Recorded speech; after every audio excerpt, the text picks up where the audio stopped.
Okay, good. Sounds good.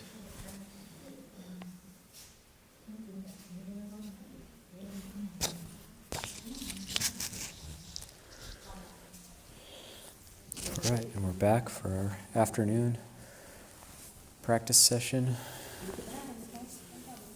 And people are coming back together. The weather's starting to heat up a little bit.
In the life of the monastery, it's very fluid. It's always shifting and adjusting.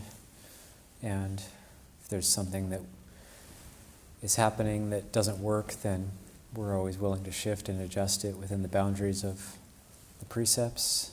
And also, we're not bound to the monastery as a physical place. And some of those pictures just at the very end were of Tudong.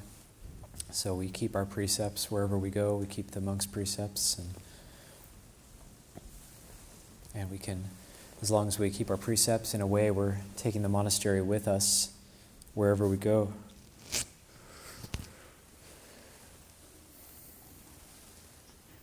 So whether we're in or out of the monastery, then keeping the precepts.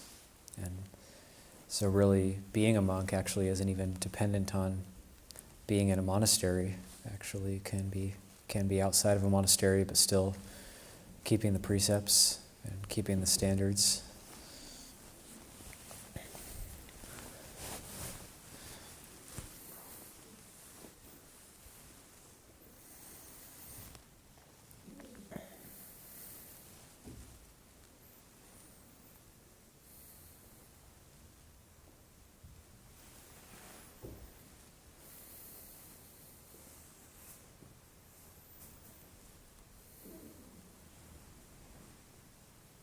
So we can actually live anywhere as monastics.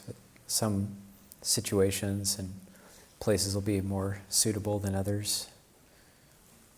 So depending on the location, the weather, the type of food in that particular location, the people in that location, the type of support that monastics may or may not receive in a particular location.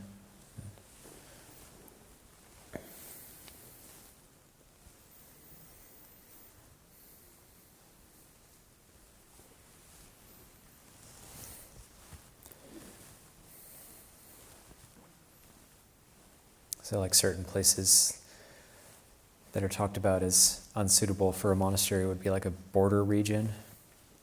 Although, interestingly enough, the two main branch monasteries of Wat Pah Nanachat are on border regions. But you can see that it's can become problematic sometimes. You got military moving through.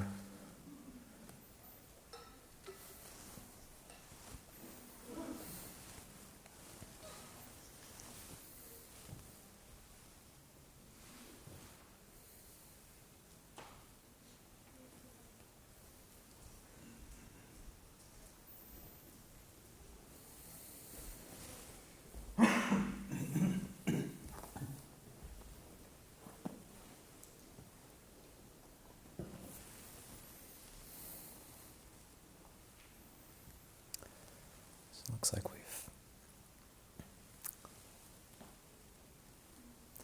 we'll wait for a couple more minutes and let people gather. There's still people showing up, people coming together. Oh, okay.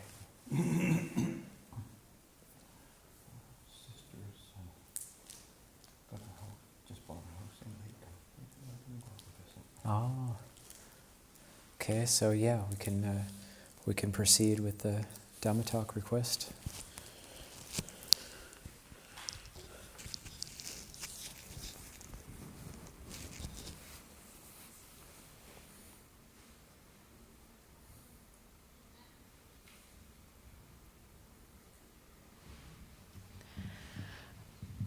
Brahmachaloka Dipadi Sahampati Katanjaliyan Diwarangayachata Santi Dasata Parajakajatika Desetu Dhammang Anukampimang Pajang.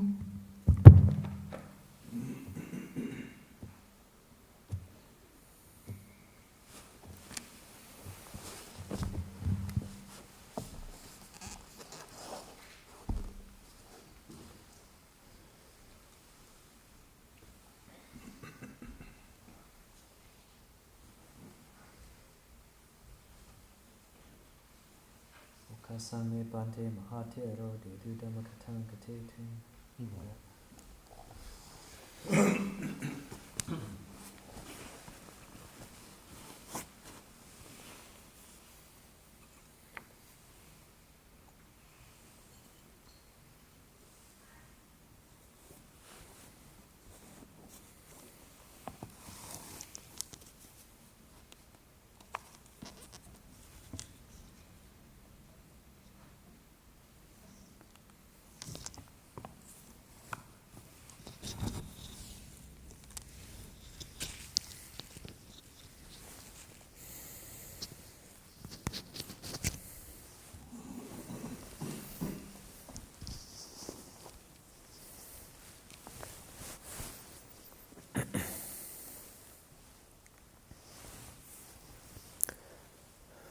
Namo tassa bhagavato arahato sama sambuddhassa. Namo tassa bhagavato arahato sama sambuddhassa. Namo tassa bhagavato arahato sama sambuddhassa. Buddhang dhammang sanghang namasami.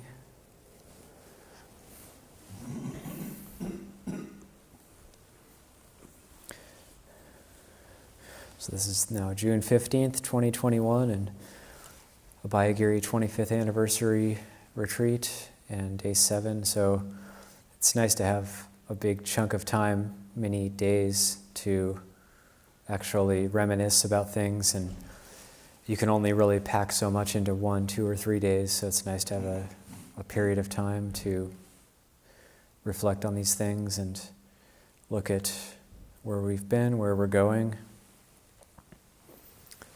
And this is kind of a transition period. Some people who have been coming during the last 7 days have expressed that it's nice to come out and reconnect, have an opportunity to come to the monastery and do a retreat type setting in the monastery. And we've been doing some online things due to the nature of the pandemic the last year and a half or so, but then this is like a transition, so hybrid, half and half, having some people come to the monastery and then having some people online as well. So who knows what it'll continue to transition into, but it's a time of change, time of transition.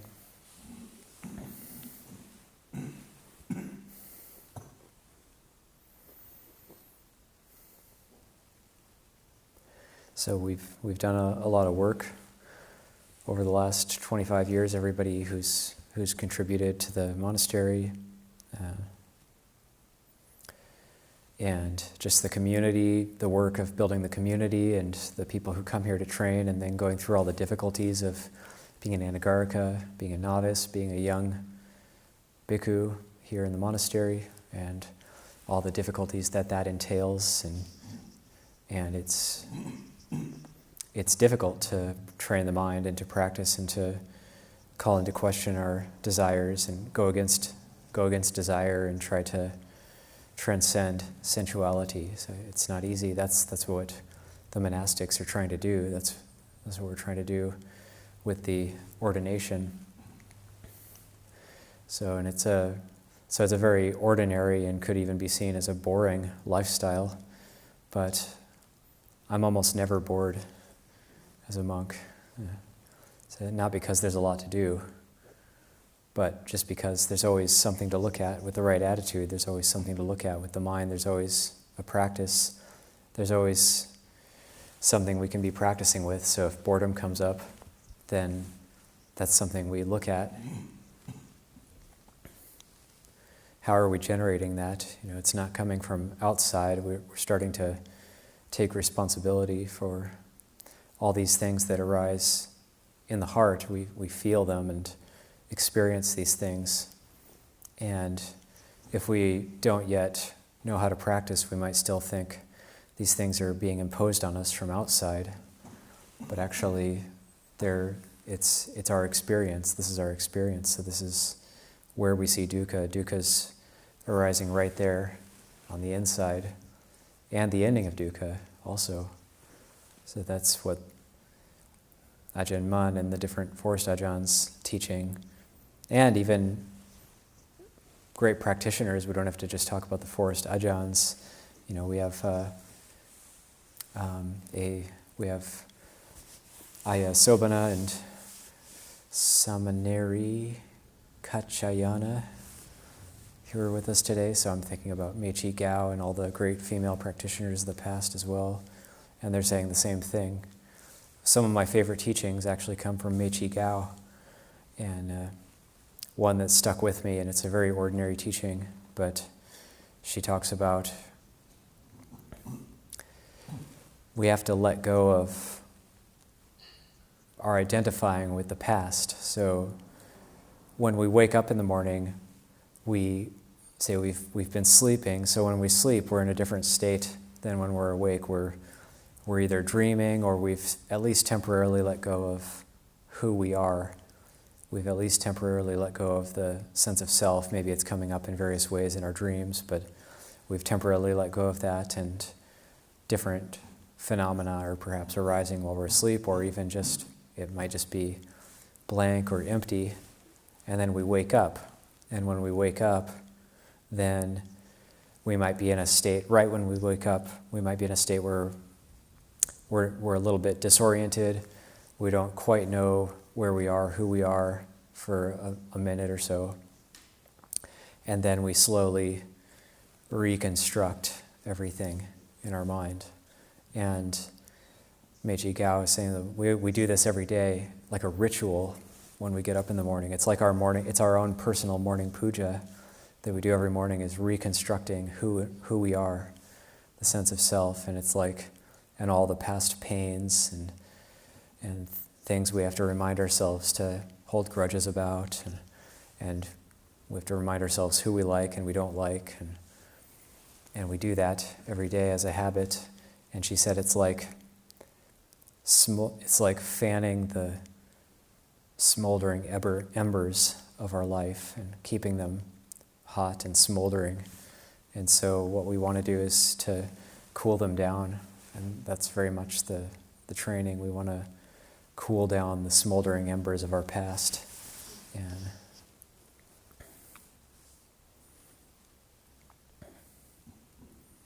And I could see for myself that's really true. Waking up, okay, even if it's just ordinary, what am I supposed to be doing today? Okay, I have this or that project not done, or I have to do this and that on the calendar. And it's kind of having to get up in the morning and reconstruct it each day.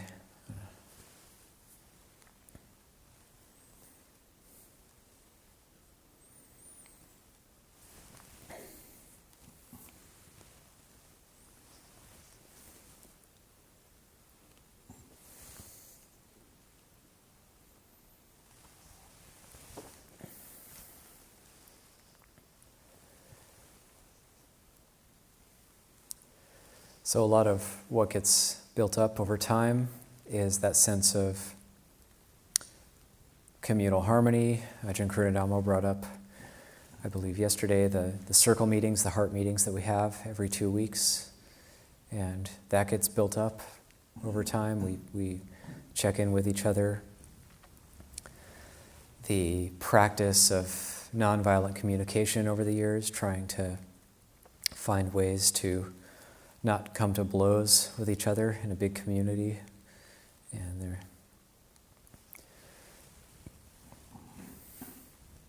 So we haven't yet had something like a fist fight in the monastery, thankfully. It could still happen at some point, but we want to avoid that if we can. In the Bhikkhu's Vinaya, it's only a pachitya to hit another person out of anger, but it's a very serious pachitya. Pachitya means just to be cleared through confession or just telling somebody else, talking to somebody else about it. So, but hitting is a very serious pachitya, so we don't want that to happen here. And that rule is interesting actually because hitting, it doesn't have to be like hitting someone in the face as hard as you can. It can be hitting someone, the quote in the Vinaya is something like, even as lightly as hitting with a feather, but if it's out of anger, it's still a pachitya. So the intention, the motivation is very important. But if you hit someone, say as a joke, or they're your buddy and you kind of hit them or something playfully, that wouldn't be a pachitya, even if they were hurt and thought you were angry or something. So the anger, it's the Buddha's always pointing back to that anger intention is what that creates that offense. So building up the harmonious community over the years. And then the work and the camaraderie and the meditation, the morning and evening pujas, the meditation that we do all the time, and the staying up on the lunar observance days. So building up that sense of practice and camaraderie, and there's very much been this ethos of, over the years, just if you want to practice, practice. If you don't want to practice, practice. So you just go to the morning and evening pujas, and this is just something we do. This is just something ordinary. So we do that throughout the year. And then sometimes we have forest practice. Right now we're doing half on, half off. So like coming out of winter retreat, we had half the community coming to pujas. Half the community doesn't have to come to pujas. They just come down for morning chores at 6:30 a.m. and then the 2.5-hour work period and the meal time, and then they can go back up. Don't have to be here for evening puja either. So that's forest practice, and we have a rotation. Half the community will do that for 2 weeks, then the other half for the next 2 weeks. Right now it's kind of everybody on forest practice, or everybody doing the schedule as they see fit based on this particular retreat right now. And then also things like respect. This is something built up over the years. And very much taking this is a very great quality that we try to transplant from Thailand, this sense of respect. And there's the phrase in Thai like Pu Noi Khao Rot Pu Yai Khao Rot Pu Noi. This means like the junior respects the elder respects the younger. So that's this mutual respect. So it's not that because, I'm an elder and you should hold your hand. One of the questions about holding your hands in Anjali. So I'm an elder, so therefore you should hold your hands in Anjali constantly while you're talking to me. And that's, why aren't you properly respecting me? So we don't want to get into that kind of mode of expecting some sort of respect. We don't demand or expect respect. This is not our way, not our style here. But respect is something that comes with time. It comes with trust, built up over time. And then the elders, they respect the youngers, they acknowledge the practice that the new bhikkhus, or even the anagarikas, the novices, that they're doing, respecting that intention, respecting that motivation to train and go through those difficulties and actually try to do this and put forth the effort, put forth the work. So there's that. It's kind of like taking dependence. It's where the Ajata Gedani Taro chant, where the younger aspirant taking dependence and says, well, now I am a burden of the Tara, and the Tara is a burden of mine. So there's this mutual exchange there. And there can even be mutual learning. So like for somebody who's been in this for a long time, then there may be younger people who come in who have a fresh perspective, and then we as those who have been here for a while, then we might lose that freshness sometimes, so that fresh perspective can be helpful. And the junior people might actually have good suggestions, good ways of doing things. So to be open to that, we still have to train ourselves as well as elders. So we're also open to that way of being, or that way of training ourselves. So that's also very important in terms of building up a sense of communal harmony, because it would be easy to kind of slip into, well, do it just because I told you to. Your duty is to obey and not ask questions. So we don't want to be like that, like the kind of tyrannical parent. But actually, it's good to ask questions. That was one of the amazing qualities of the Buddha, is that he had a reason for everything. He actually had a practical or a practice reason for everything. Do this because ... It's gonna. If you do this, it's going to increase your level of well-being and happiness. If you do this, it's going to increase your suffering. And he's laying it out there. Yes, you can choose, but if you do that, dukkha increases. If you do this, dukkha decreases. So he's not just saying, do that because I said so. So everything the Buddha teaches, the Buddha says, is to increase well-being and happiness and decrease suffering. The whole teaching is about that, about letting go and developing that sense of freedom. And the Buddha, he's accomplished his aim when people follow the teaching. When people follow the teaching to the T, then the well-being and the sense of ease and happiness increases, and the suffering and dissatisfaction and dukkha decreases. So that's ending of suffering. That's the third noble truth. So that's what we're looking for, and that's what the Buddha is really intending for us. The Buddha is very, very compassionate, so he's not just being punitive with us. So there may be some ajahns in Thailand who had the particular style of being very strong with their students, but it's always, if you look at it closely, you look at each situation, when that particular ajahn was being strong, it was because the student was going to do something that was going to increase their own suffering.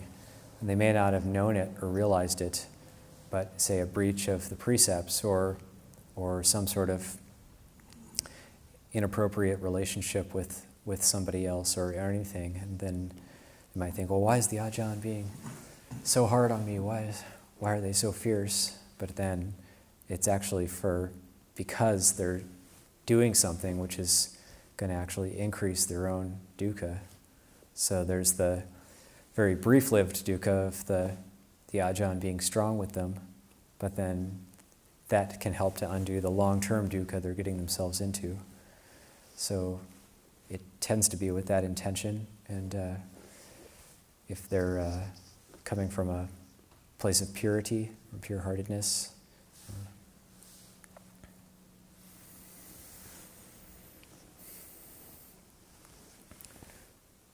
So we train and we cultivate all these qualities of patient endurance and generosity, because that leads to an increase in our well-being and happiness. So all these things, these commitment to wakefulness, the gradual training, the being very good with the precepts, being pure with the precepts, this is all leading to a sense of well-being and happiness. This is the result. Even sense restraint. So we hear the word restraint, and we might get an image of like somebody's getting a restraining order against us, or like we need to be restrained, we need to be tied up, like with some sort of restraining vest or apparatus. But the restraint isn't the best translation for sangwara, the sense restraint, sangwara sila, the composure. So composure is probably a better translation for that particular word. And composure has a much different feeling to it, a much different feeling tone. You get like a sense of uprightness, and so sense composure, composing the eye, composing the ear, composing the nose, composing the tongue, composing the body, composing the mind. So sense composure as leading to more well-being and happiness, and then the relinquishment of the hindrances, which Lumpur has been talking about as well, so which comes in the gradual training after the sense composure. There's the relinquishing of the 5 hindrances, and then he goes into the Sama Samadhi. It's a very natural progression. So that's something we learn here as well, is that gradual training, so committing to living or at least being connected with the monastery over a long period of time, and you have that sense of gradual training. And if we do train, then things do get better. But we have to have patient endurance, and we have to have perseverance as well. So as our perseverance grows over a long period of time, and we have these facilities, we have this space in order to come and nurture that perseverance and that patient endurance, that kanti barami. So the perseverance, that's like adhitthana. That's the way I tend to try to think of adhitthana, is perseverance.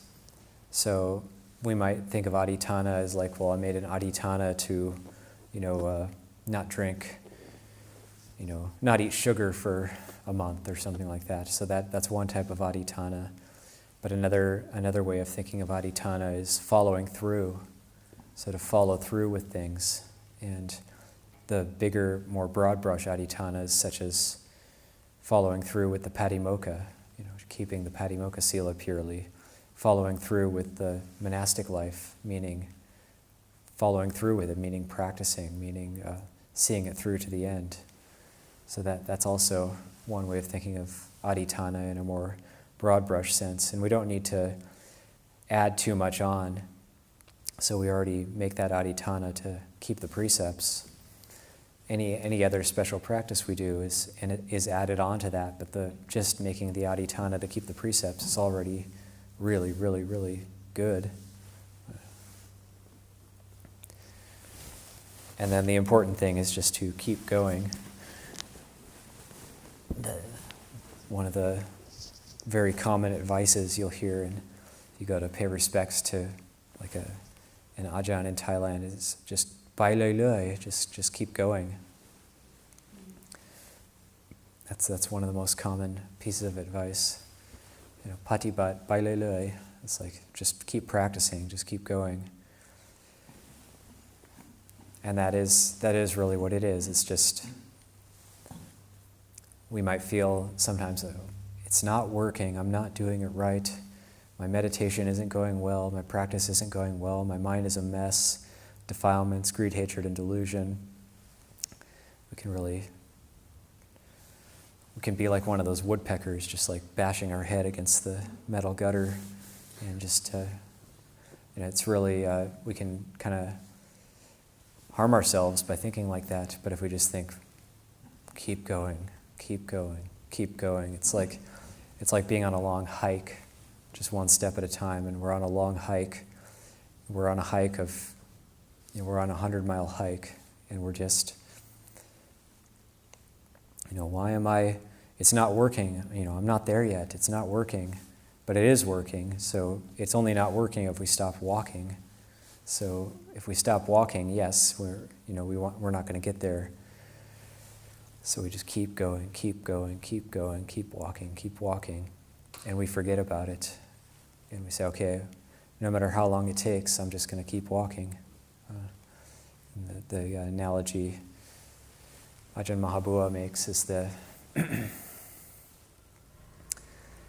it's not just like you're walking, but it's like you're really inspired at first. So you're running on the path, you're running as fast as you can to get to the goal.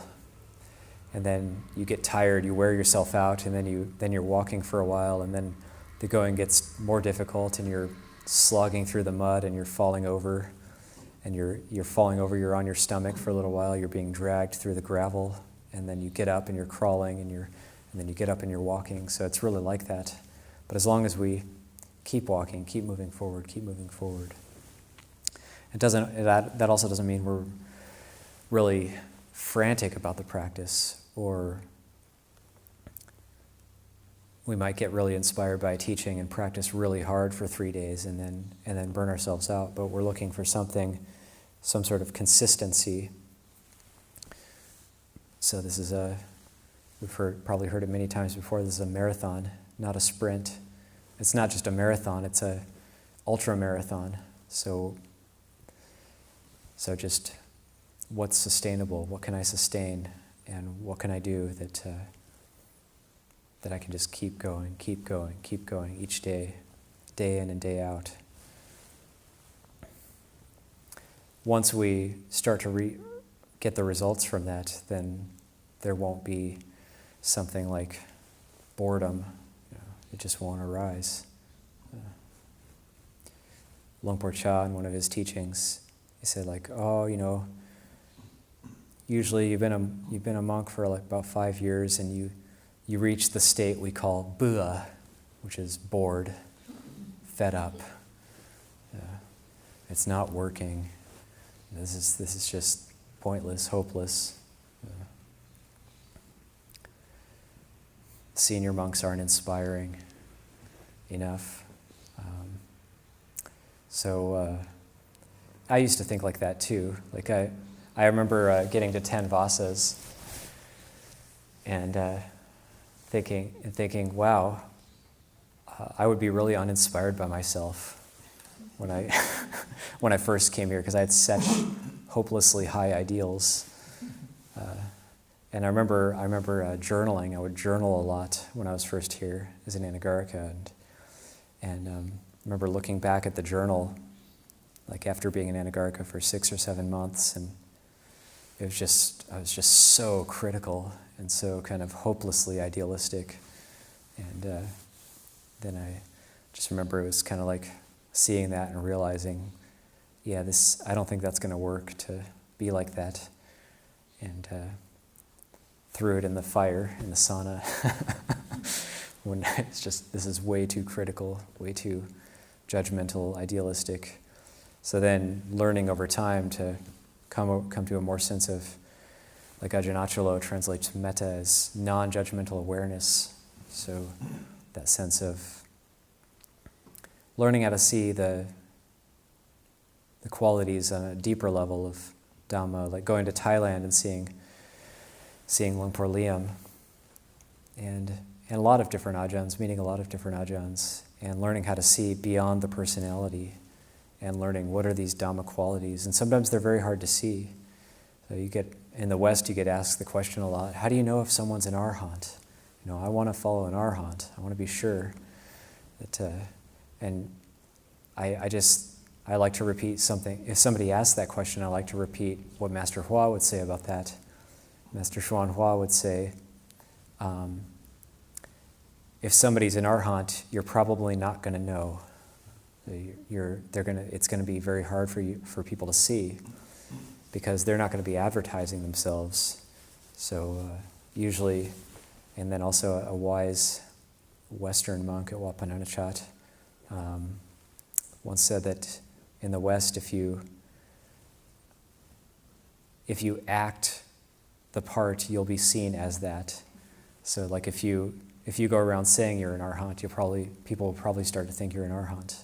But then the real one who's settled and let go, people won't know because they're not advertising themselves. So trying to look at how can we be more like that? How can we be more like that have that sense of being humble and not advertising ourselves? This is like the story of Devadatta also. So like Abhayagiri, we're online right now, we're on YouTube, and hopefully we're not looking to become YouTube sensations or famous on Facebook or whatever,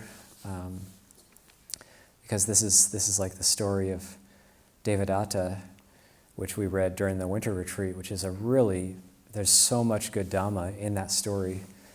And Devadatta, he was actually a very good monk, but the beginning of his downfall was the Venerable Devadatta was alone in seclusion, and the following thought occurred to him: how can I increase my fame, honor, and gain? And then that was the beginning of the whole disaster that happened. And he was already older too. It was nearing the end of the Buddha's dispensation, actually.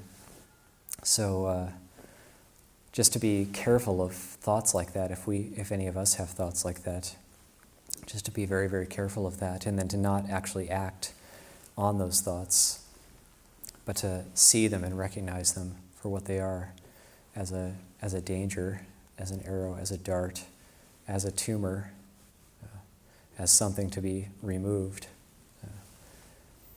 This is very important.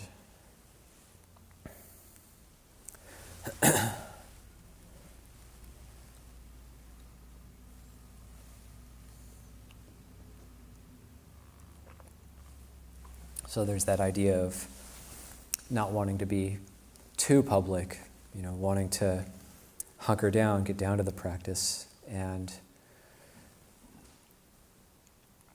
that idea of what can we do to sustain these things in the long term. One of the interesting things about Theravada, one of the things that drew me and which still draws me, which I still like, is that idea that the style never really changes. So we have shaved heads, we have brown robes, sometimes naturally dyed robes.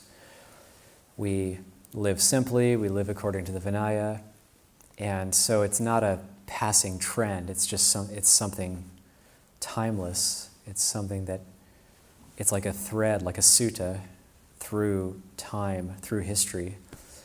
So within that, and that's also the Dhamma is akaliko, the Dhamma is timeless.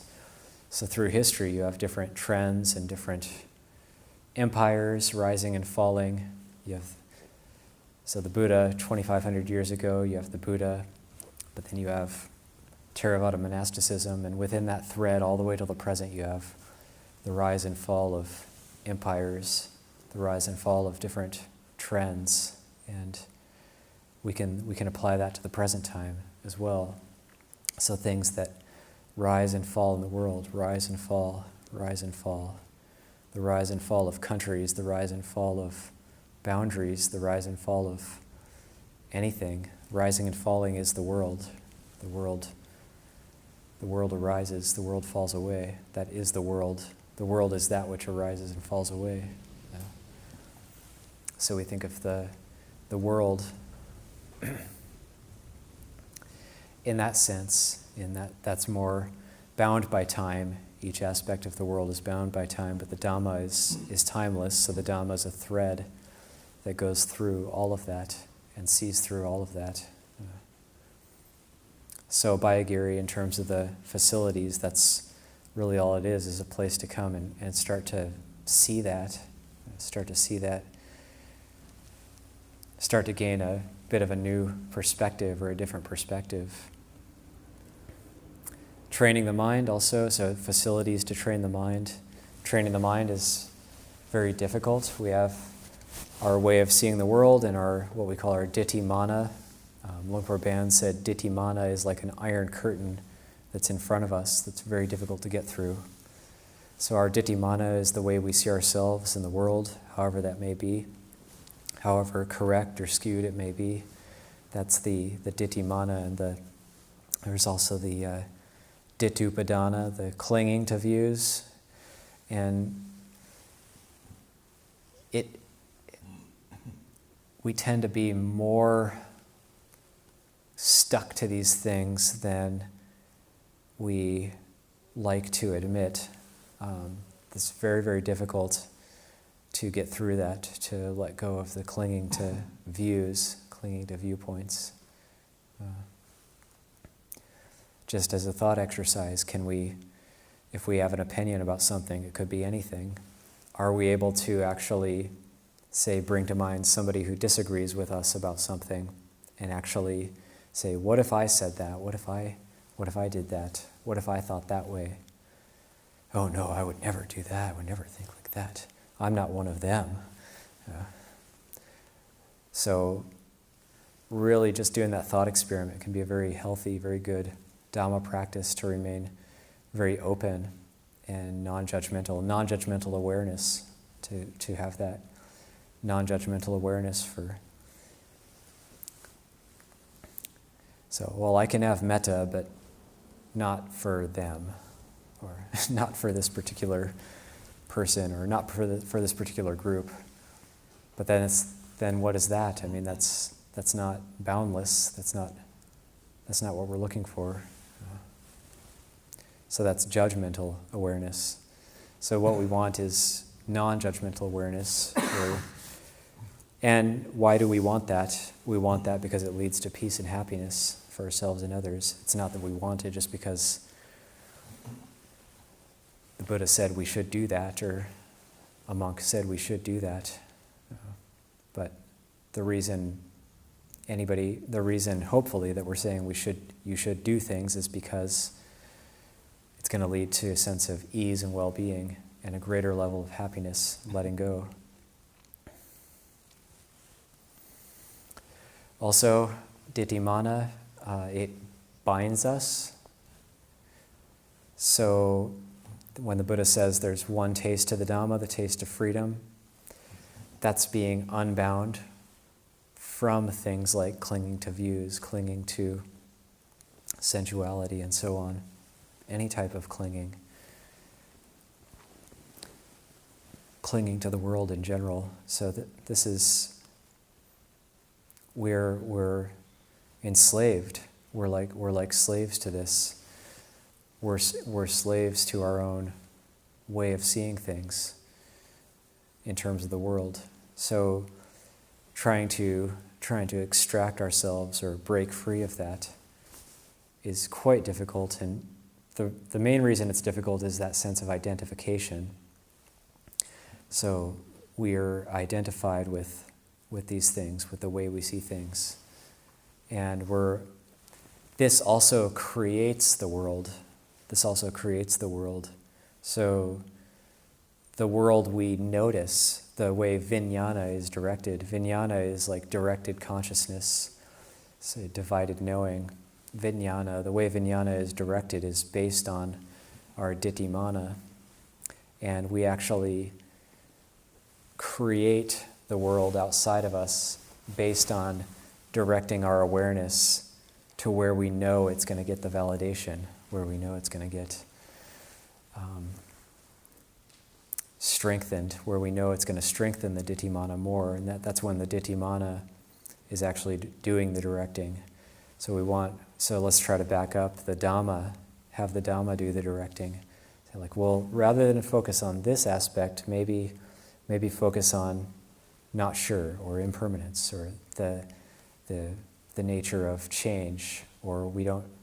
It may change. It may become different. It's ever other than that, than what we're assuming it to be. So when we see things according to, say, our built-up sense of self, or our edifice of perception, which is ditthimana, and we're actually going out, the vijnana is actually noticing different things, but the vijnana is being directed by that, so that it's then bolstering up. It's a cycle. It's a vicious cycle, and then that strengthens the sense of identification and looking for a validation of how we already identify, and so on. So this is we have to be careful of this. It's very insidious and but also very normal, and it's dukkha. It causes us to keep being trapped in dukkha. So just to have these facilities when we build a monastery over 25 years, and just have the facilities to be able to come and even think about something like that. How often do we even think about things like this? And just to have a place to come where people are trying to unravel these things in the mind and the heart, and that's very, very worthy of supporting, very worthy of helping to build up. It can be, or not just speaking about Abhayagiri, but any branch monastery that allows people to try to undo that process of being entangled by the world. It's a worthy investment.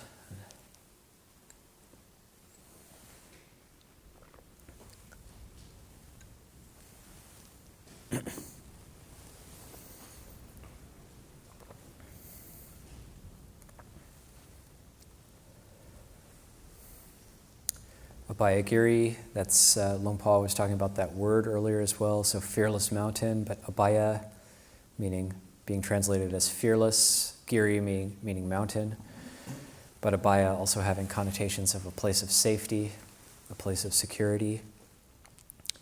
And that's also what we try to create over the years, is that place where anybody can come to the monastery and learn about that Dhamma perspective and see themselves according to Dhamma, learn how to see themselves and the world according to Dhamma.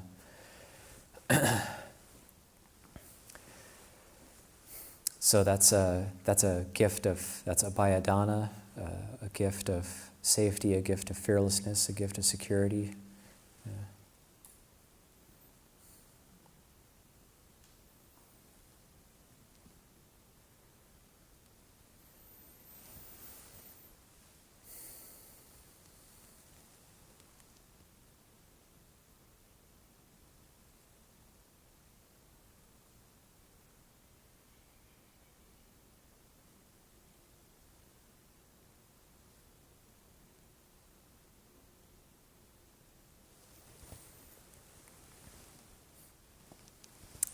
And being on retreat for a period of time, even if it's just for one meditation session, it's also a good time to be asking ourselves, can we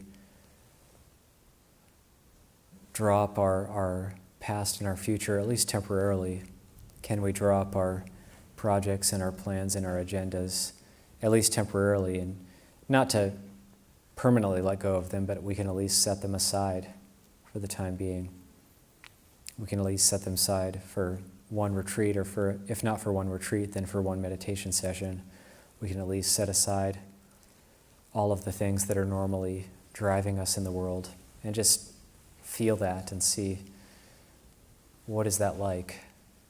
That sense of emptiness, but the emptiness actually is a sense of freedom as well. So it's not a vacant or bland emptiness. It's not a state of blankness that we're shooting for, but it's very full.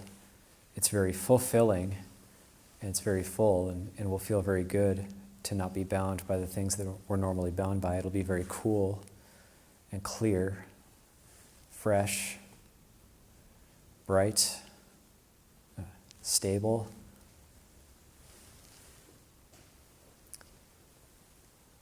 Pure.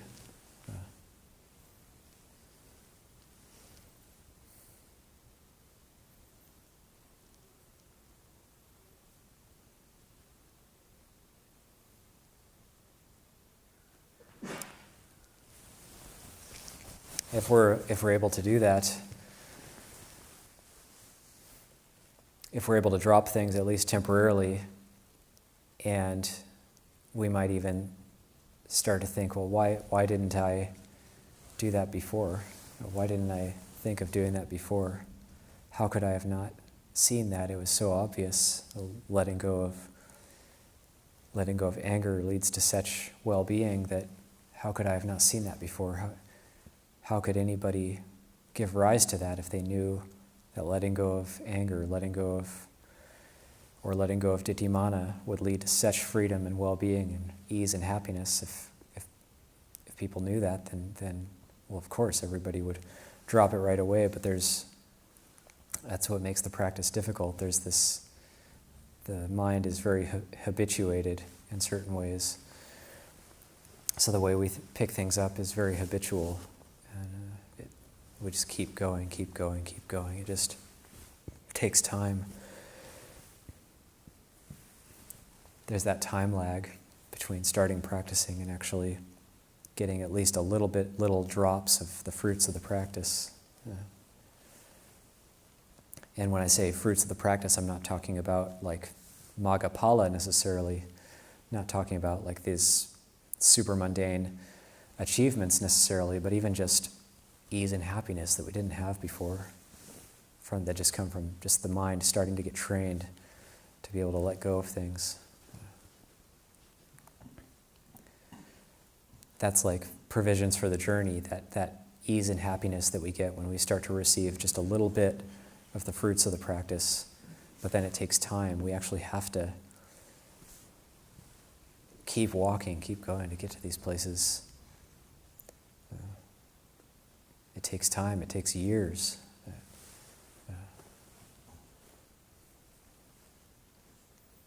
And then also, we're getting older, so then there's the different stages of life that occur. So there might be insights, or there might be different things that happen at the different stages of life as well. If we roll that all together in the practice, we live a life of practice. And as we age and get older, living a life of practice, then we start to see our lives according to Dhamma, according to the practice. So we have this opportunity to be, say, in a place like this. It's still here, and we'll continue to maintain it and develop it, and continue with the morning and evening pujas, and just keep going, keep going, keep going, until, who knows? We don't know what's going to happen in the future. So we might be able to see a little bit of causality, see things a little bit, but it's really difficult to know how is it going to be in the future. So we just take it one day at a time. We just keep going. So those are just a few somewhat connected, somewhat disconnected thoughts bopping around in the mind for today. I'll leave it there for talk for today.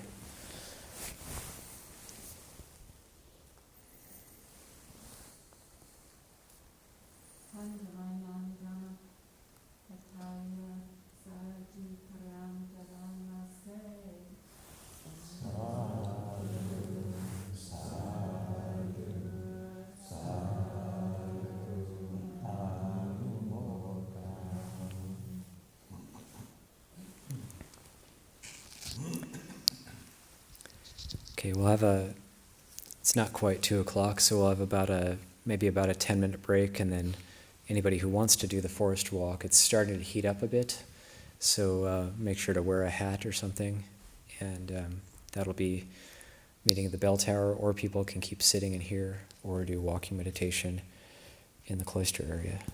And I'll come back at 2:45 for more sitting meditation.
take a 15-minute break and come back for the Q&A session, 3:45.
So time for a few questions. A couple left over from yesterday, and then about, looks like 5 more.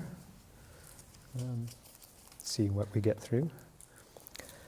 Could you talk about the time of the fires that came so close to the monastery? Yeah, just briefly, it was 2017, in October, I believe. Yeah, it was one of those times when California fires were rearing up. It was quite a significant one in the North Bay area.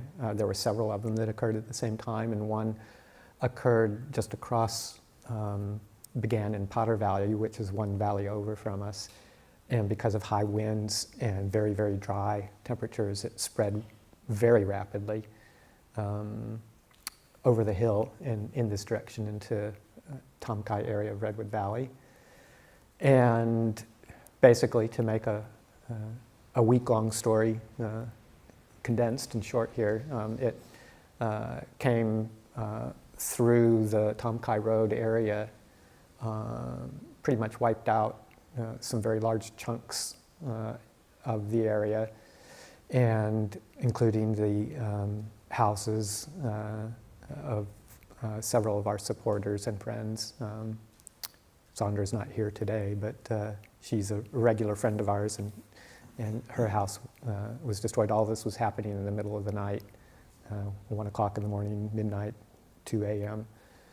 And luckily, one of our monks, Tanchitapalo, happened to look out his window at that time and saw a huge wall of flame in the distance and alerted the community, and our community was able to evacuate in time. But we stayed evacuated. I wasn't here. Actually, none of the 3 of us in the front were here. Ajahn Yanaka was still in Thailand, and Lungpa and myself were in New Hampshire. Anyway, there were still quite a crew here, all evacuated safely. We spent, and Lungpa and myself actually came back about 2 days after I think the fire started, or 3, and joined the community 2 days, and joined the community who were all sheltered at the city of 10,000 Buddhas. So we stayed on there for about a week. And luckily, the fire did come onto our property. It made it just as far as about maybe 50 feet or so from the B2 cabin. I don't know who's staying in there now, but then who knows, whether it was a fate of nature or the devas were protecting us, or a combination of both. But according to the firefighters who were on the property, the fire was advancing down the hill. It was still a fairly significant fire, but not quite as much of a firestorm as the first few hours. But then when it got just, close enough to people were really concerned, the firefighters on the property, it decided to turn around and go back the other way. So we were very fortunate in that way, and that the property was essentially unaffected. Just one of our water tanks up on the ridge suffered a bit of damage, but pretty much we were left untouched, gratefully so. Sometimes when I meditate, I have a pleasant sensation similar to goosebumps or light massage on the back of the head, sometimes in one area and sometimes spreading like a ring around the head. It is not distracting and actually feels good. Sometimes I just let it be, and sometimes I observe it. Once I did that, and it felt like liquid distilling and dripping inside the head. One time it lasted until the end of the session, and I opened my eyes, and there were tears. I would be grateful for your advice in understanding it. Well, I really don't have much of an idea about what might be going on. Just to say that, when people ask these questions, our teachers, for the most part, Ajahn Chah and all of his disciples that I've ever heard talk about things like this, is that but many, many different kinds of experiences and sensations, and both physical and mental, perceptual, can occur in meditation. And it's sort of like, well, who knows why these things happen? They just do. And it's very tempting to try and think about it and analyze it and ask what the reasons are, and is this significant, and does this mean something, or am I accomplished in some way, or am I not, or is it just hallucinations, or what? People like to try and have an answer, figure something out as to what it is, where it comes from, what it means. And most of the time, the way that I've heard it answered is, don't think about it too much, don't worry about it, don't expect it. And particularly if it's a pleasant kind of experience, don't become attached to it because it'll change. Just to keep concentrating on anicca, dukkha, anatta. No matter what the experience is, it's all part of the conditioned realm.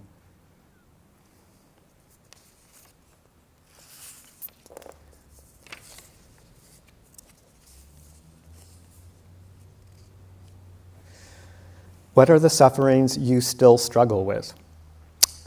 What helps you deal with them, and why do you think you still struggle with those sufferings despite following the precepts in the Eightfold Path? Well,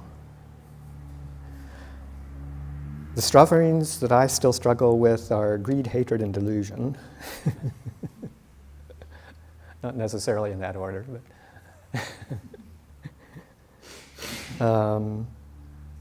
and its various manifestations.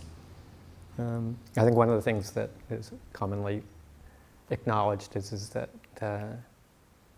in monastic life, where we've kind of greatly reduced our experiences in the sense realms and the temptations that come to us within sense desire, that the sufferings that we often still struggle with in monastic life are attachment to views and opinions. And I can still see those surge up in my mind at times, and the reason that I would say probably all of us here, almost all of us here, struggle with these is because they're very, very entrenched, and it's what keeps us all in samsara over and over and over again. And that completely eliminating them is, of course, the end result and what we would call liberation, complete liberation. And it takes a long time. Even following the precepts of a monastic form, which is about as, tight a container as you can have, and learning the Eightfold Path, actually learning the Eightfold Path and fully realizing it are very different things. And this is not a overnight kind of endeavor. This is a least lifetime endeavor for most people. For many of us, it will be, or has been and or will be, a multi-lifetime path, just because we've all been doing this and reinforcing it and living it, living the lives of greed, hatred, and delusion from an inconceivable beginning, is the way that the Buddha puts it.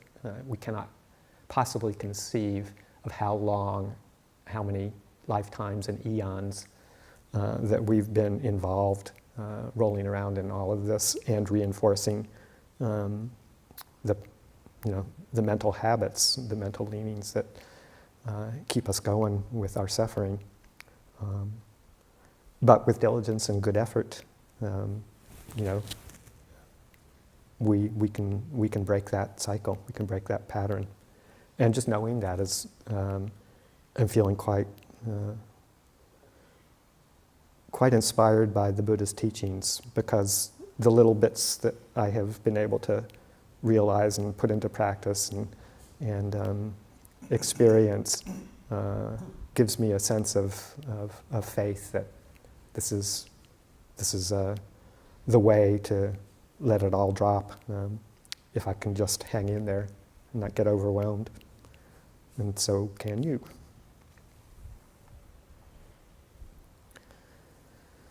Why do you think we sometimes don't know what to do with our lives?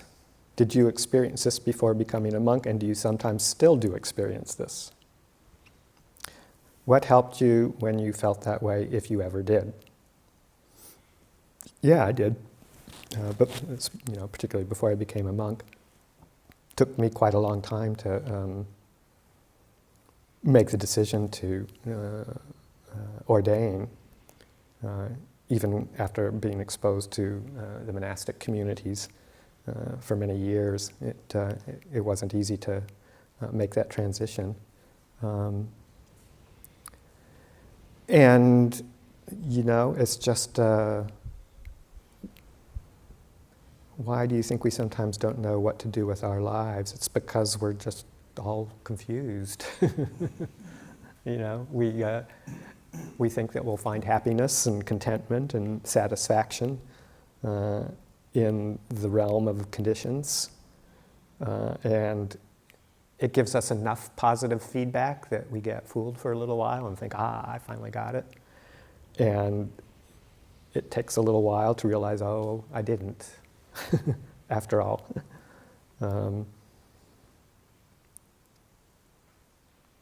And we just keep on doing that. I mean, it's kind of like gambling.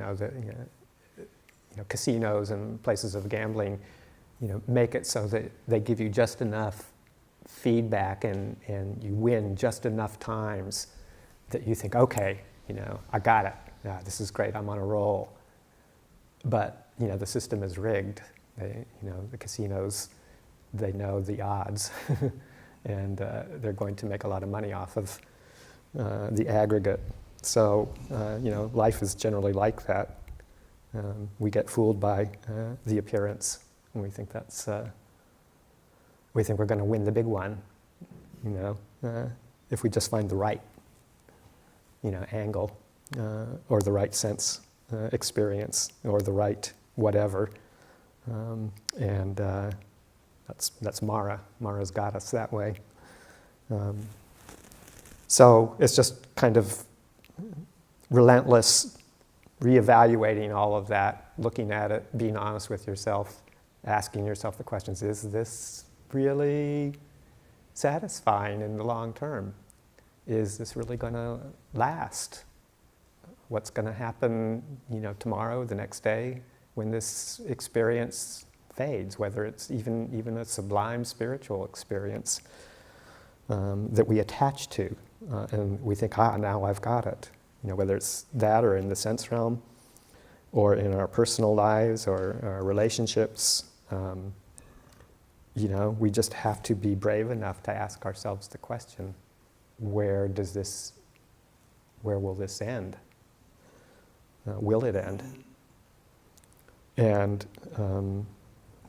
it's just that kind of honest self-questioning, and being willing to do what it takes to step out of that. And I don't mean it means it doesn't, I'm not trying to say it means you have to become a monastic, but you just have to have the motivation to make it a firm commitment to understand how you got here and how to undo the habits that keep you stuck, and to commit to the path in whatever form works.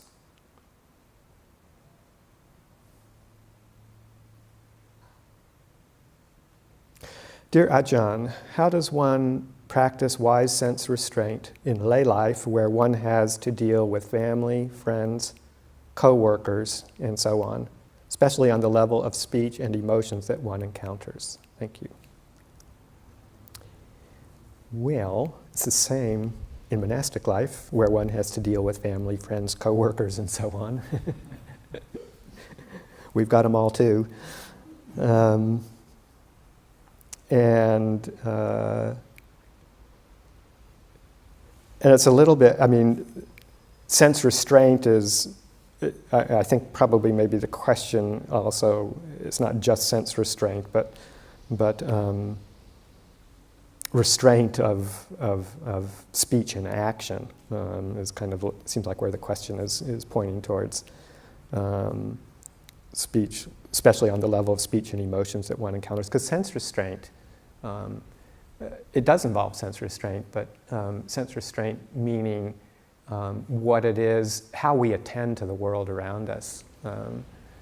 Sense restraint not necessarily meaning shutting off the sense doors or closing one's eyes, closing one's ears, disappearing up into the forest, not paying attention to anything. It's not, I mean, those can be some aspects of sense restraint when things are overwhelming, but sense restraint generally means not attending to those features of an experience or an object that are provocative of greed, hatred, and delusion, lust, desire, aversion.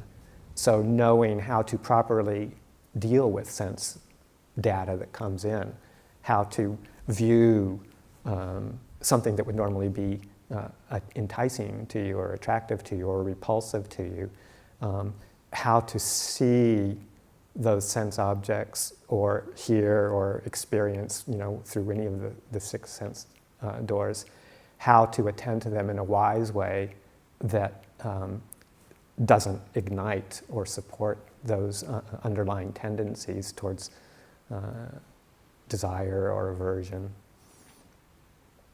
So looking at things more clearly and not letting the haze or the illusion fool you as to what it is that you're attending to or to letting in through the sense doors. So it's using wisdom to see, for instance, the unattractive and the attractive, or the elementality of that which might be repulsive. Seeing things in their true form, their elements, their true nature, without letting the underlying tendencies of hatred or delusion or greed inform what you attend to, what you look at. Because to really be fooled by say an attractive object, you have to be very selective about what you look at. And if you look too closely at everything, then you realize, oh, maybe that's not quite so enticing after all. So that's kind of what sense restraint really means. Again, it doesn't mean necessarily shutting oneself off. So it's just looking at it with what's called wise attention, yoniso manasikara. And then in the expressive level of restraint, I mentioned this, I think I was talking about this in a talk or Q&A sometime before, but particularly around speech, and that's something that we have to practice with every minute of the day here, essentially, with our family, friends, coworkers, and so on. It's a lot of it is just really developing that moment-to-moment mindfulness of what's going on inside. And if you feel, and a lot of it is based on body awareness, because all of our emotional states have some sort of expression in the body. And it's our most reliable source of information about what's going on in our mind as well.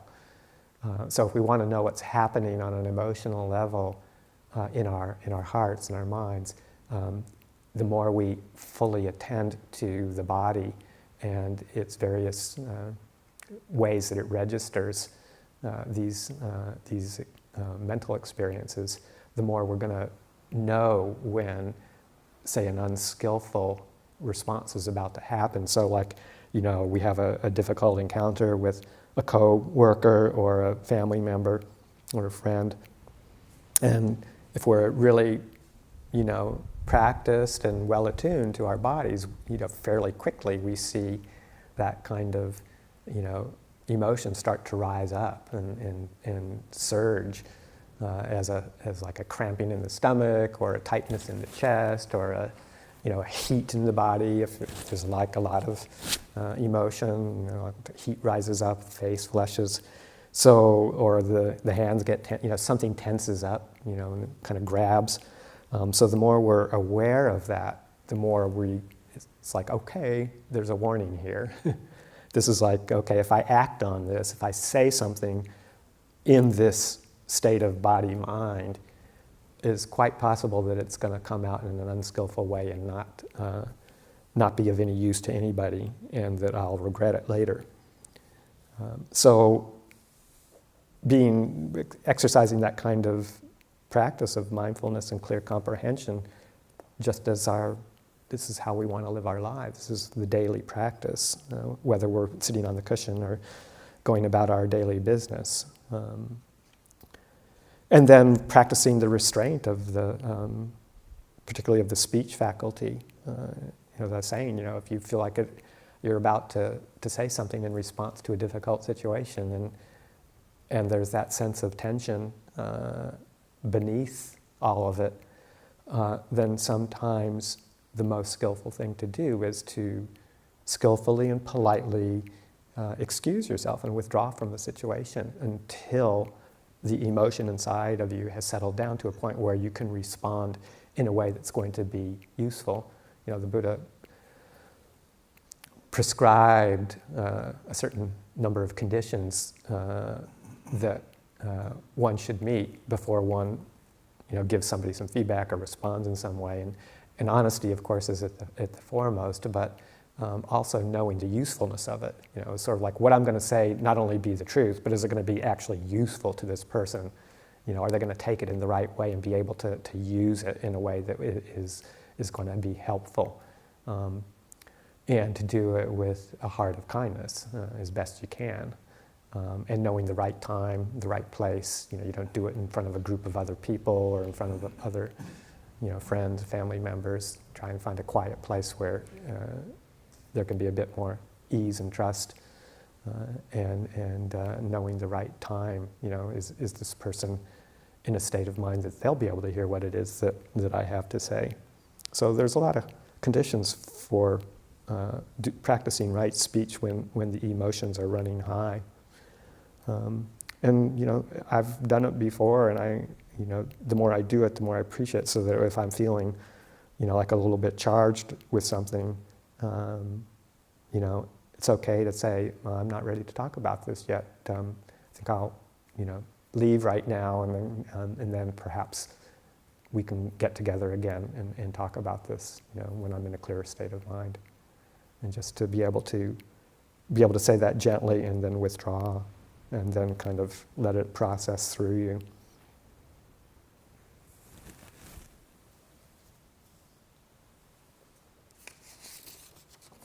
Okay. Is it possible that someone is following the Eightfold Path without being aware it is the path laid out by the Buddha? For example, it seems conceivable to me that, and in parentheses, without reading the Eightfold Path, so it sounds like a person isn't quite sure what the Eightfold Path involves. For example, it seems conceivable to me without reading the Eightfold Path, somebody could somehow figure out putting in effort to increase wholesome thoughts, actions, and effort to decrease unwholesome thoughts and actions is the kind of effort they want to put in, but never realizing what they are doing is, quote, right effort from the Eightfold Path. Could someone like this attain Nibbana? It's conceivable that could be the case, but usually that's what we would call the Buddha, or a Pacceka Buddha, someone who without getting any kind of instruction or associating with people who have followed this particular path,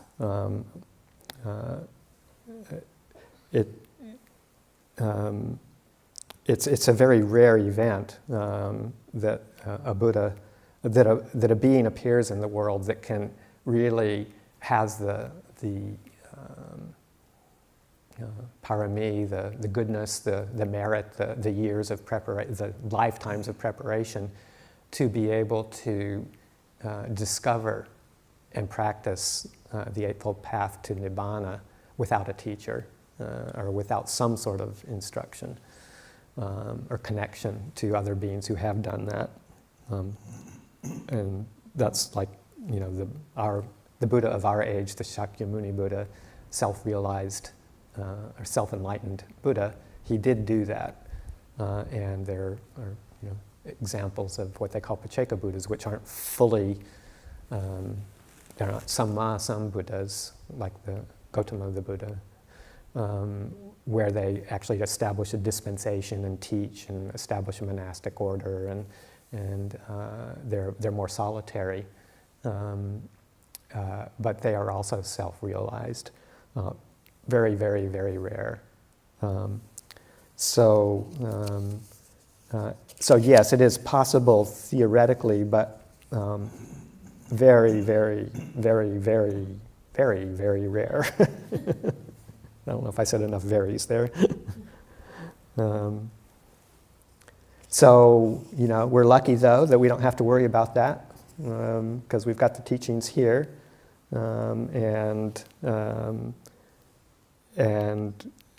we don't have to discover them all completely on our own, which is good because putting them into practice is hard enough as it is, even with it so well described and so well presented, and so clearly brought into our lives by this Buddha of our age anyway. So we don't have to actually be concerned about that. Yeah. Okay, last question. The concepts of non-self and rebirth seem contradictory to me. Can you expand on these topics? What is it that passes from one life to the next if there's no self? It's a classic question.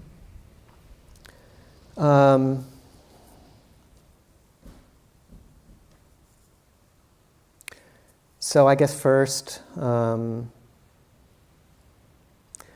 it's good to remember that the concepts of non-self and rebirth, particularly the concept of non-self, is just that. That's a concept, something we talk about and try and put into words.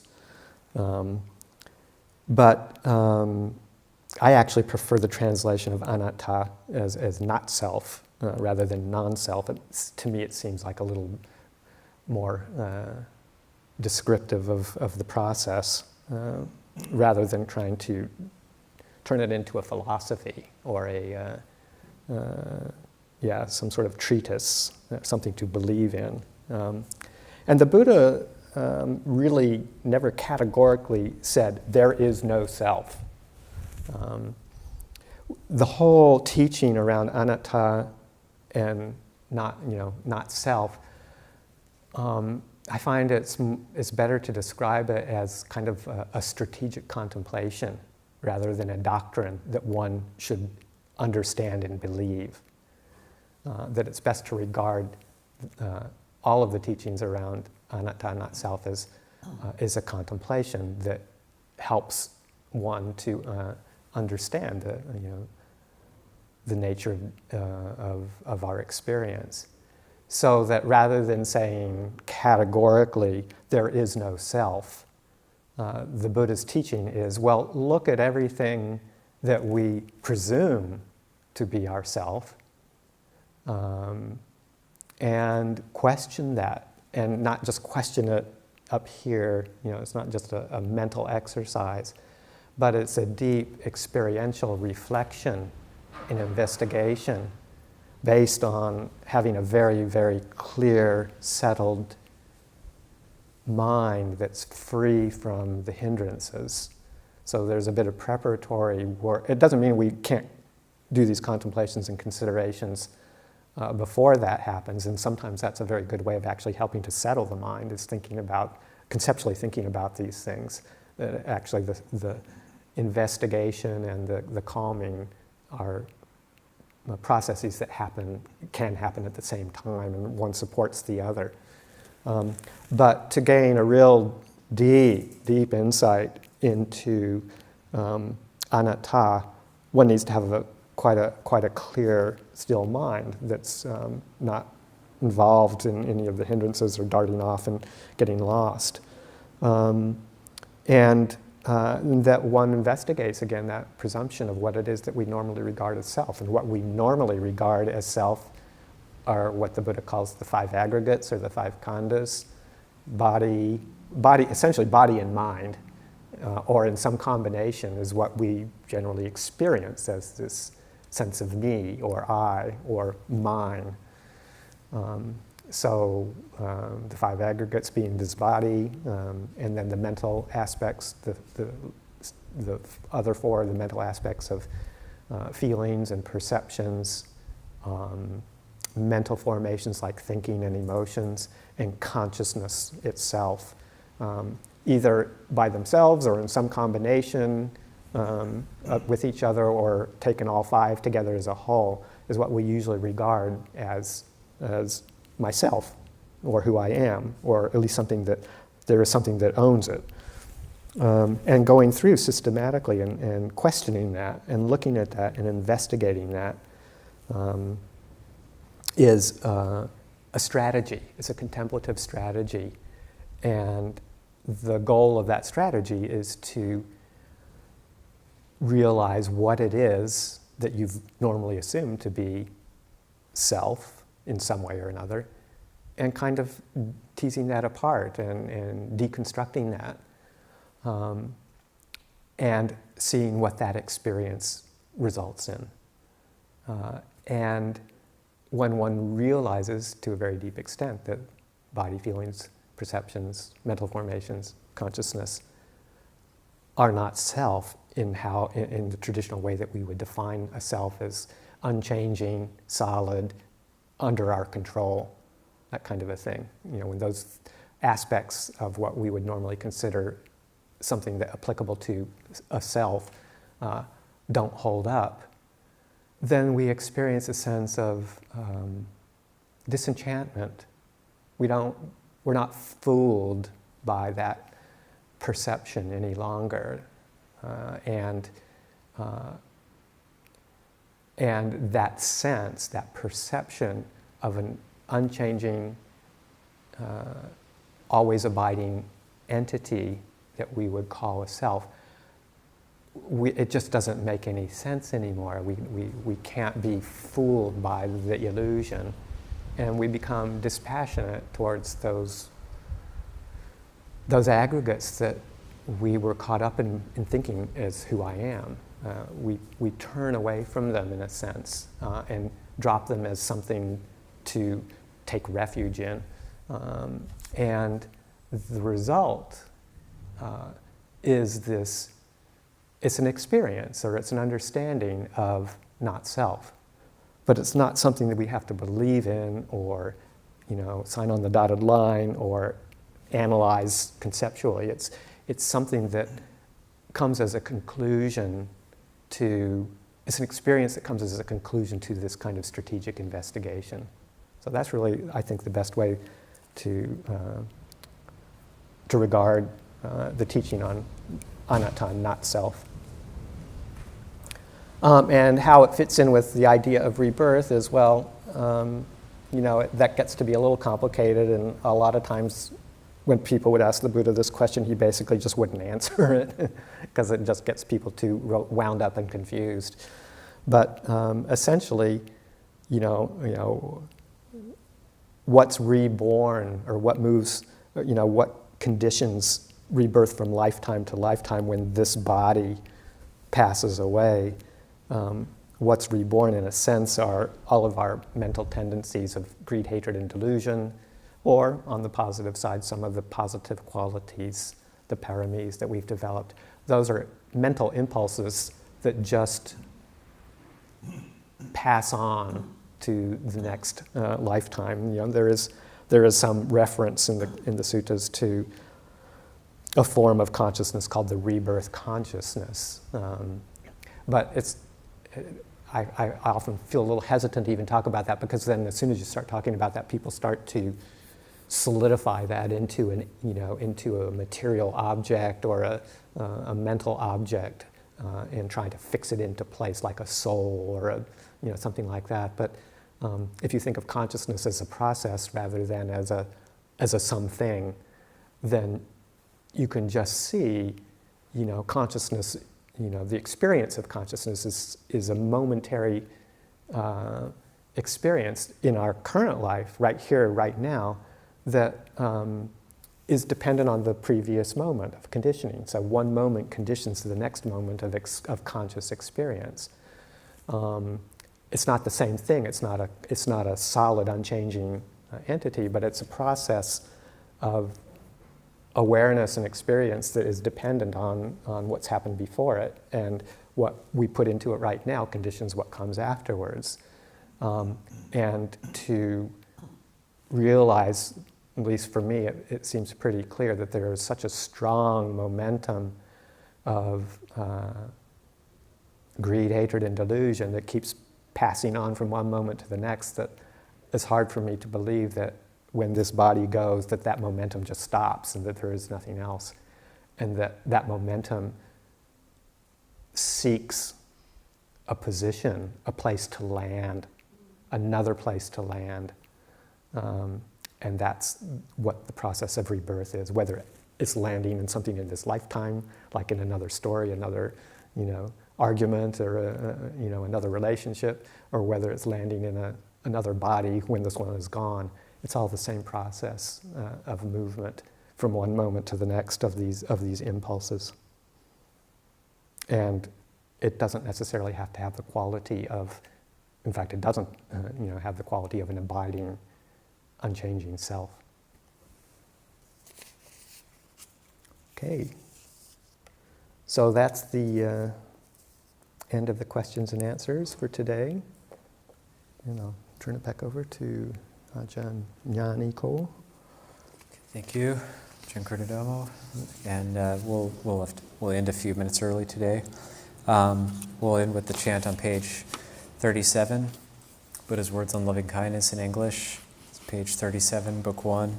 And dedicate the chant to Ajahn Vayama of Patachara Bhikkhuni Hermitage in Australia, who recently entered hospice care.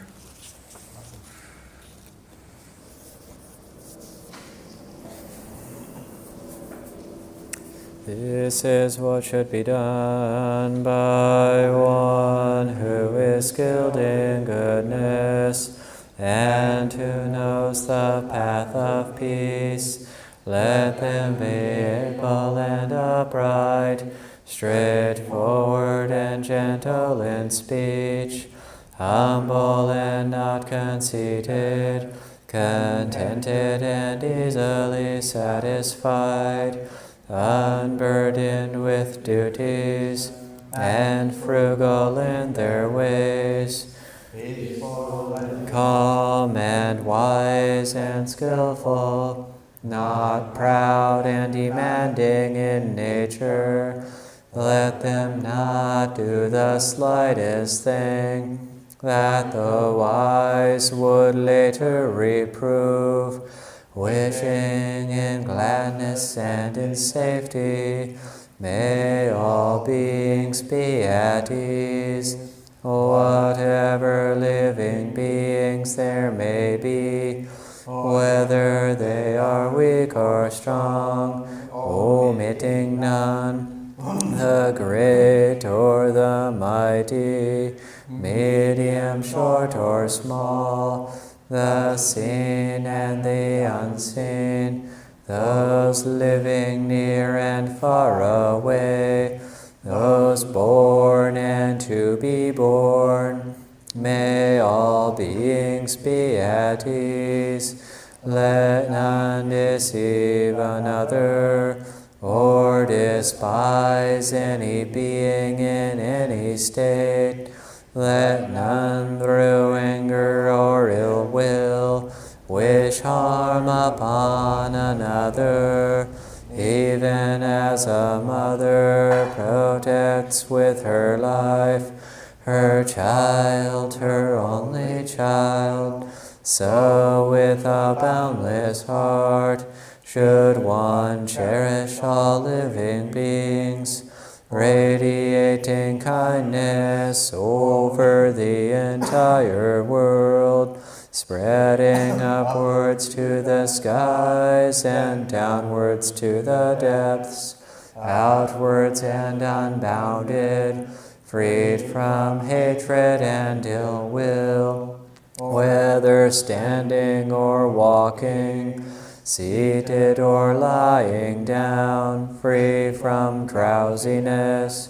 One should sustain this recollection. This is said to be the sublime abiding, by not holding to fixed views, the pure-hearted one, having clarity of vision, being freed from all sense desires, is not born again into this world. And for those who haven't gotten one yet, the Nourishing the Roots new book, Lumpur Pasano Talks, should be right outside there by the big screen TV. And so you're welcome to take one. We'll do closing chants.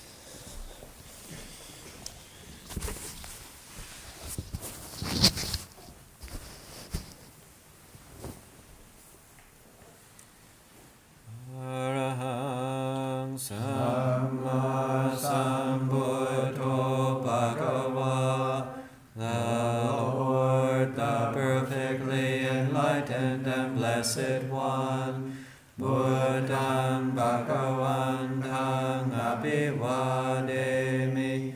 I render homage to the Buddha, the Blessed One.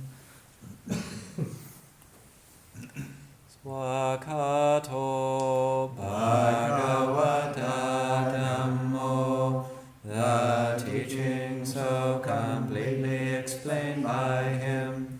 Dhammang Namasami, I bow to the Dhamma. Supatipanno Bhagavato Sāvaka Sangho, the Blessed One's disciples who have practiced well. Sangham Namami, I bow